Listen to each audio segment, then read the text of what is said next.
मैं इस वक्त मौजूद हूँ लारी अड्डा अला मालक होटल, ये सामने आप देख रहे हैं, और इसके चंद फरलांग के फासले पर पुलिस चौकी स्टेशन भी है। गुज़श्ता सुबह के वक्त यहाँ पे एक वाक़या हुआ है। इनका मुलाजिम था ज़ियाउर रहमान अवल फ़ारूक, इन्होंने नाम बताया है।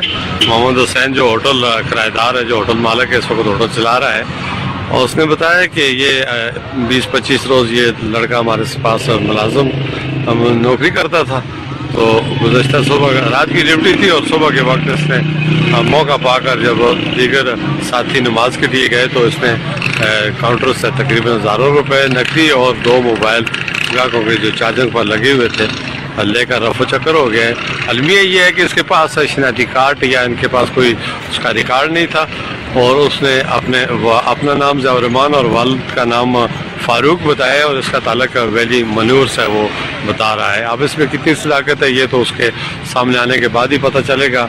इतना ही रिपोर्ट पुलिस चौकी में कर दी गई है। मेरी गुजारिश होगी तमाम कारोबारी तबके से कि जिस मुलाजिम को भी आप रखें उसका कम अज़ कम शनाख्ती कार्ड और उसकी तस्वीर और उसका डाटा पहले, या उसका कोई गारंटी देने वाला हो तो तब रखें, ताकि बाकी ज़हमत से आप बच सकें। इसी के साथ जाना चाहूँगा। अल्लाह।